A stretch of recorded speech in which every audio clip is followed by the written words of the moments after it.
This is classic Phil. I want the puck. Give me the puck. Look at Kunitz laughing. Yeah. How's your breath? It's not good, eh? No, I meant in terms of conditioning. Oh.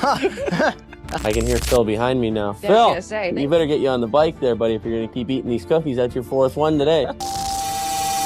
Most athletes treat their bodies like temples. Phil Kessel, he joked about hot dogs, guzzled soda, and shrugged off training routines. And yet, against every stereotype, he became one of the most durable players in NHL history. 3 Stanley Cups, nearly 1,000 points, and an Ironman streak that may never be broken. But Kessel's story wasn't just about milestones. He was mocked in Toronto, redeemed in Pittsburgh, mentored in Arizona, and capped it all off in Vegas with a 3rd cup and the record that defined him. And even now, he's only 8 points shy of 1,000. Waiting for one last chance. So how good was Phil Kessel in his prime? Stick around, because the answer isn't simple. It's a story of survival, redemption, and a legacy built on his own terms. And we'll save the final answer for the end.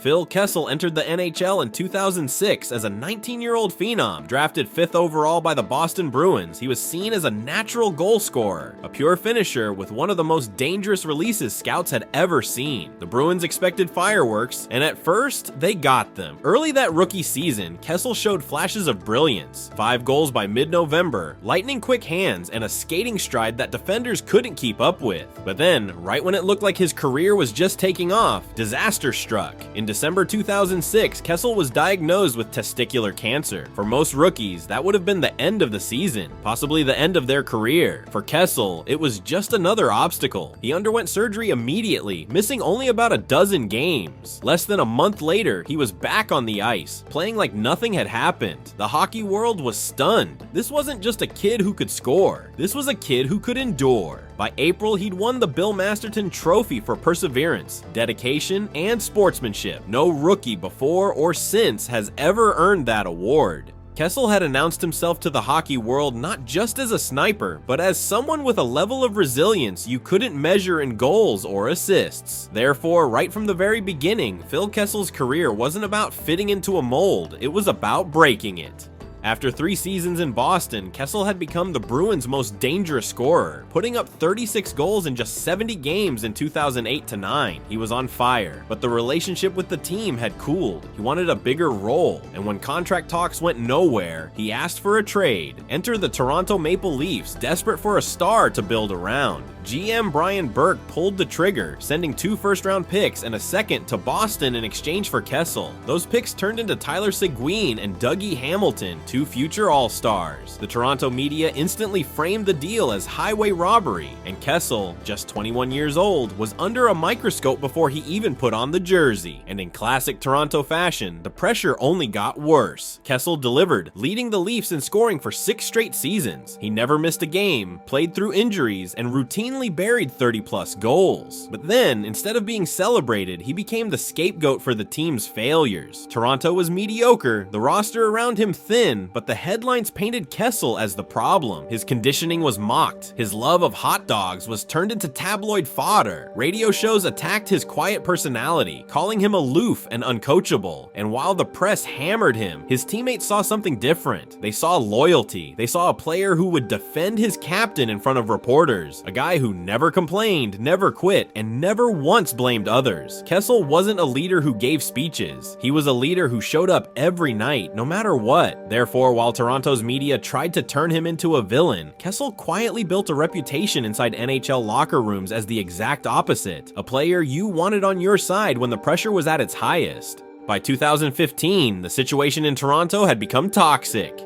Fans were fed up, the media was relentless, and the Leafs were stuck in mediocrity. The front office finally pulled the plug, trading Kessel to the Pittsburgh Penguins. To many, it looked like his value had cratered. Toronto was unloading a problem player. But then, in Pittsburgh, everything flipped. No longer forced to carry a team on his shoulders, Kessel joined a roster already boasting Sidney Crosby and Evgeny Malkin. Instead of being the main target of opponents, he became their worst nightmare, a secondary scoring threat with elite skill. Placed on a 3rd line with Carl Hagelin and Nick Bonino, the group quickly earned the nickname the HBK Line. They were supposed to be depth players. Instead, they became one of the most dangerous trios in the league. In the 2016 playoffs, Kessel erupted for 10 goals and 22 points, playing a massive role in the Penguins' run to the Stanley Cup. Some argued he should have won the Conn Smythe Trophy as playoff MVP. The very next year, he did it again. 23 more playoff points, another Stanley Cup, and a reputation as one of the most clutch playoff performers of his era. The same player Toronto's media had painted as lazy and selfish was now a champion, beloved in Pittsburgh's locker room, and celebrated as the final piece of a dynasty. Therefore, Kessel's move to Pittsburgh wasn't just a trade, it was redemption. It proved that in the right environment, he wasn't a liability, he was a weapon. In hockey, the Iron Man label usually goes to players who live in the gym, follow strict diets, and avoid anything remotely unhealthy.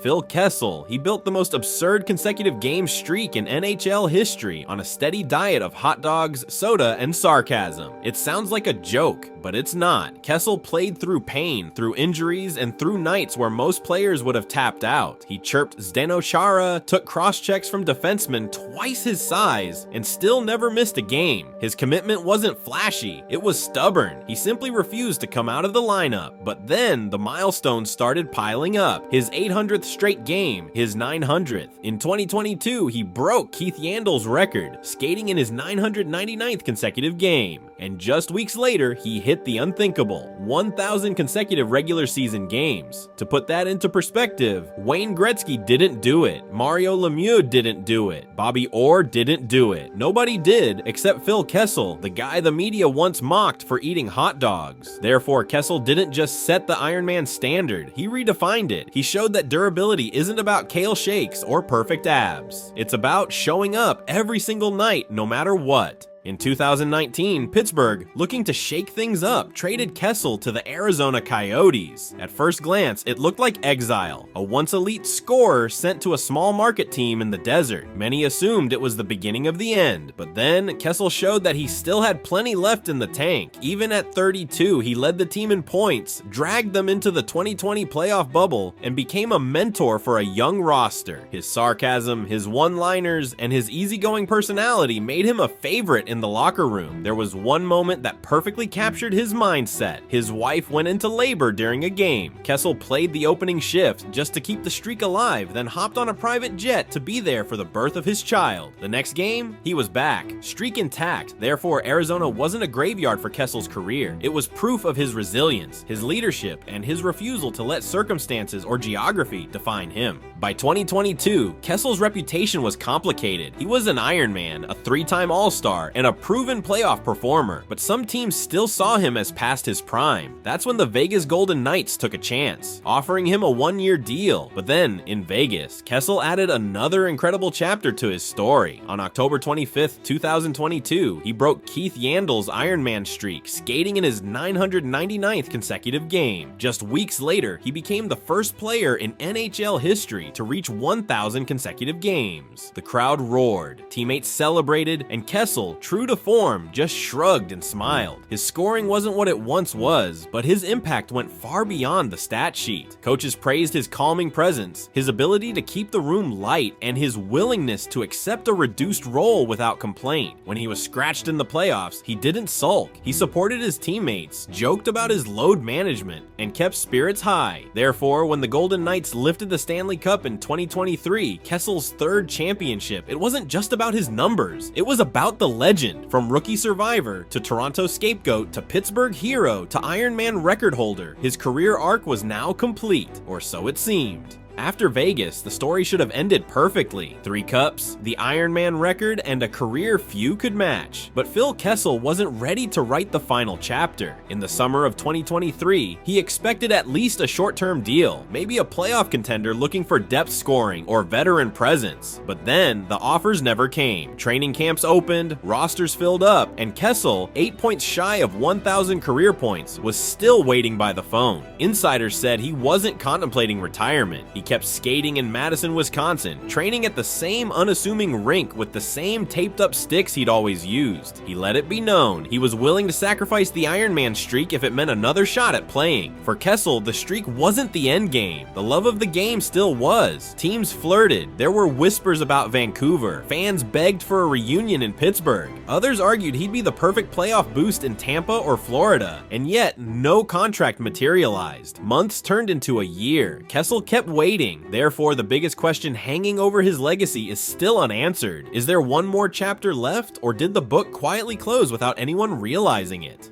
Phil Kessel was never the fastest skater. He wasn't the strongest. He didn't have the personality of a loud, charismatic leader. What he did have was unique, a rare combination of skill, resilience, and authenticity that made him unlike anyone else in the game. He scored over 400 goals. He piled up nearly 1,000 points. He won 3 Stanley Cups. He survived cancer, media ridicule, and trades that could have broken lesser players. And he did it all while staying unapologetically himself. But then, beyond the stats and streaks, his legacy is something deeper. He became the guy who proved you don't need to fit the stereotype to be great. You don't need to say all the right things in interviews. You don't need to look like you came out of a fitness magazine. You just need to show up, love the game, and deliver when it matters most. Therefore, Phil Kessel isn't just remembered as a goal scorer or an Iron Man. He's remembered as the ultimate hockey outlier, the guy who defied expectations, embraced his quirks, and still carved his name into the history books. So how good was prime Phil Kessel, really? He wasn't just good, he was unforgettable. This was a player who burst into the NHL as a teenage sniper, beat cancer before his career even began, and then outlasted almost everyone through sheer stubbornness and love of the game. In Toronto, he was scapegoated, but in Pittsburgh, he became a champion. In Arizona, he turned exile into leadership, and in Vegas, he lifted a 3rd Stanley Cup while breaking an Ironman record that may never fall. Kessel's prime wasn't just about goals, it was about survival, proving doubters wrong, and showing up every single night. He became hockey's ultimate outlier, the man who ate hot dogs, joked with teammates, and still became the NHL's Iron Man. And as for what's next, he's still skating, just 8 points away from 1,000. Maybe a team calls, maybe not, but his legacy doesn't depend on it. It's already sealed. Prime Phil Kessel was far better than most ever gave him credit for. He wasn't just a scorer, he was a survivor, a champion, and a legend who played the game his way. Smash that subscribe button if you're rooting for one last Kessel comeback, because if his career has proven anything, it's this: never count him out.